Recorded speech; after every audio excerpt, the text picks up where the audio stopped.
Bermuda triangle ఈ పేరు వినగానే సముద్రం మధ్యలో కనిపించని చీకటి గుండం గుర్తొస్తుంది. అలల కింద ఏదో తెలియని శక్తి ఊపిరి తీసుకుంటున్నట్టుగా అనిపిస్తుంది. అక్కడికి వెళ్లిన నౌకలు తిరిగి రాలేదు. ఆకాశంలో ఎగిరిన విమానాలు ఒక్కసారిగా రాడర్ నుంచి మాయమయ్యాయి. కంపాస్ సూదులు దారి తెప్పాయి. ఎన్నో ప్రాణాలు ఆ నీళ్లలో కలిసిపోయాయి.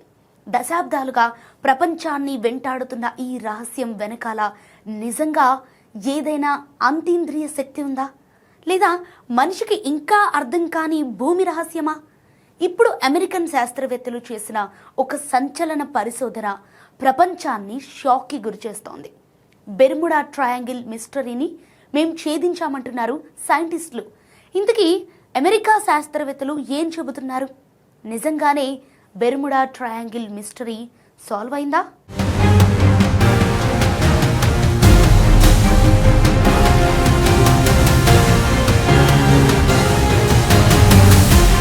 అట్లాంటిక్ సముద్రంలో ఉన్న బెర్ముడా ప్రాంతం గురించి ప్రపంచానికి చాలా కాలంగా ఒక భయం ఉంది. ఎందుకంటే అక్కడ జరిగిన ఘటనలు సాధారణంగా అనిపించవు. ఎన్నో నౌకలు ఎలాంటి ఆనవాళ్లు లేకుండా మాయమైపోయాయి. పైలట్లు చివరిసారిగా పంపిన సిగ్నల్స్ కూడా గందరగోళంగా ఉండేవి. కొందరు అది ఏలియన్స్ పని అన్నారు, మరికొందరు టైం పోర్టల్ అన్నారు, ఇంకొందరైతే సముద్రం కింద భారీ మ్యాగ్నెటిక్ ఫీల్డ్ ఉందన్నారు. కానీ ఈ మిస్టరీల మధ్య మరో ప్రశ్న మాత్రం శాస్త్రవేత్తలను సంవత్సరాలుగా వేధిస్తోంది. అసలు బెర్ముడా ద్వీపం ఇప్పటికీ అంత ఎత్తులో ఎలా నిలబడింది? సాధారణంగా సముద్రం మధ్యలో ఏర్పడే అగ్నిపర్వత ద్వీపాలు కొన్ని కోట్ల సంవత్సరాల తర్వాత నెమ్మదిగా దిగజారిపోతాయి. హవాయి లాంటి ద్వీపాలు కూడా ఒకప్పుడు భారీ అగ్నిపర్వతాల వల్ల ఏర్పడ్డాయి. భూమి లోపల నుంచి వేడిగా ఉన్న రాళ్లు పైకి రావటం వల్ల సముద్రపు నేల ఉబ్బిపోతుంది. అప్పుడు ద్వీపం పైకి లేస్తుంది. కానీ కాలక్రమంలో ఆ వేడి తగ్గిపోతుంది, అగ్నిపర్వతాలు చనిపోతాయి. తర్వాత ఆ ద్వీపం కూడా క్రమంగా సముద్రంలోకి దిగిపోతుంది. ఇది ప్రకృతి నియమం. కానీ బెర్ముడా మాత్రం ఆ నియమాన్ని ధిక్కరించింది. దాదాపు 30 మిలియన్ సంవత్సరాల క్రితమే అక్కడి అగ్నిపర్వతాలు చనిపోయాయి. అయినా కూడా బెర్ముడా ఇప్పటికీ సముద్రపు నేల కంటే దాదాపు 1600 అడుగుల ఎత్తులో నిలబడింది. ఇది సాధారణ విషయం కాదండి. ఎందుకంటే ఆ ద్వీపం ఇప్పటికీ దిగిపోలేదట. కానీ అది ఇంకా పైకే ఉంది. అచ్చం సముద్రపుపై ఎవరో కనిపించని చేతులతో పట్టుకొని ఉంచినట్టుగా ఉంది. అక్కడి నుంచే అసలు పరిశోధన మొదలైంది. కార్నెగీ సైన్స్కు చెందిన సెస్మాలజిస్ట్ విలియం ఫ్రెజర్, యేల్ యూనివర్సిటీకి చెందిన జెఫ్రీ పార్క్ కలిసి భూమి లోపల ఏముందో తెలుసుకోవాలని నిర్ణయించారు. కానీ మనిషి అంత లోతు తవ్వలేడు. అందుకే వాళ్ళు భూకంప తరంగాలను ఉపయోగించారు. ప్రపంచంలో ఎక్కడైనా భారీ భూకంపం వస్తే ఆ తరంగాలు భూమి లోపల ప్రయాణిస్తాయి.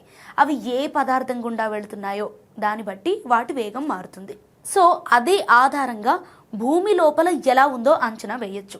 శాస్త్రవేత్తలు బెర్ముడాలో ఉన్న ఒక సెస్మిక్ స్టేషన్ ద్వారా ఆ తరంగాలను అధ్యయనం చేశారు. ఒక్కో వైబ్రేషన్ను జాగ్రత్తగా విశ్లేషించారు. భూమి లోపల 20 మైళ్ళ లోతు వరకు ఒక మ్యాప్ రూపొందించారు. అప్పుడు వాళ్ళు చూసింది ఊహించని విషయం. సముద్రపు నేల కింద దాదాపు 12 మైళ్ళ మందంతో ఒక భారీ రాతి పొర దాక్కుని ఉందట. కానీ అది సాధారణ రాయి కాదండోయ్. చుట్టూ ఉన్న మౌంటైన్ కంటే అది చాలా తేలికగా ఉంటుంది.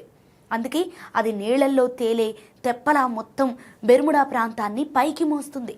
ఇప్పటి వరకు శాస్త్రవేత్తలు అక్కడ ఒక మాంటిల్ ప్లూమ్ ఉంటుందని అనుకున్నారు. అంటే భూమి లోపల నుంచి వేడి రాళ్లు పైకి నెడుతున్నాయని భావించారు. కానీ ఇప్పుడు తెలిసింది ఏంటంటే అక్కడ అలాంటి ఫ్లూమ్ లేదు. దాని బదులు కోట్ల ఏళ్ల క్రితం కార్బన్తో నిండిన వేడి ద్రవరూప రాళ్లు భూమి అడుగునికి చొచ్చుకెళ్ళి అక్కడే చల్లబడిపోయాయి. అవి ఒక తేలికపాటి పొరగా మారిపోయాయి. అదే ఇప్పటికీ బెర్ముడాను మునిగిపోకుండా కాపాడుతోంది. శాస్త్రవేత్తలు దీన్ని అండర్ ప్లేటింగ్ అని పిలుస్తున్నారు. ఇంకా భయంకరమైన విషయం ఏంటంటే ఆ పదార్థం పాంజియా అనే సూపర్ ఖండం ఏర్పడిన కాలం నుంచి భూమి లోపల ఉండి ఉండొచ్చని వాళ్ళు భావిస్తున్నారు. అంటే 100 మిలియన్ సంవత్సరాలుగా దాక్కున్న భూమి రహస్యం ఇప్పుడు బయటపడుతోందన్నమాట. ఇటు విలియం ఫ్రేజర్ చెప్పిన మాటలు ఇప్పుడు ప్రపంచవ్యాప్తంగా చర్చకు దారితీశాయి. బెర్ముడా భూమి గురించి మనకు తెలిసిన సైన్స్కు సరిపోవటం లేదన్నారు. అక్కడ కనిపించిన ఈ నిర్మాణం సాధారణ మాంటిల్ ప్లూమ్ మోడల్కు పూర్తిగా భిన్నమని చెప్పారు. అంటే భూమి లోపల ఇంకా మనిషికి అర్థం కాని ప్రక్రియలు జరుగుతున్నాయన్నమాట.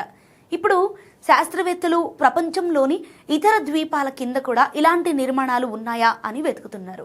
ఒకవేళ అలాంటివి బయటపడితే భూమి గురించి మనం నమ్మిన ఎన్నో సిద్ధాంతాలు మారిపోవచ్చు. కాబట్టి బెర్ముడా ట్రయాంగిల్ మిస్టరీ పూర్తిగా సాల్వ్ అయిందా అంటే ఇంకా కాదు. ఎందుకంటే అక్కడ అదృశ్యమైన నౌకల కథలు ఇంకా సమాధానం అడుగుతూనే ఉన్నాయి. కానీ ఒక విషయం మాత్రం స్పష్టమైంది. ఆ చీకటి సముద్రం కింద కోట్ల ఏళ్లుగా ఒక రహస్య భూగర్భ నిర్మాణం మౌనంగా దాక్కుని ఉంది. ప్రపంచాన్ని భయపెట్టిన బెర్ముడా ట్రయాంగిల్ ఇప్పుడు మరోసారి మనిషికి గుర్తు చేస్తుంది. సముద్రం మీద మనిషి ప్రయాణించగలడు, కానీ సముద్రం కింద దాక్కున్న ప్రకృతి రహస్యాలను పూర్తిగా అర్థం చేసుకునే స్థాయికి మనిషి ఇంకా చేరుకోలేదు.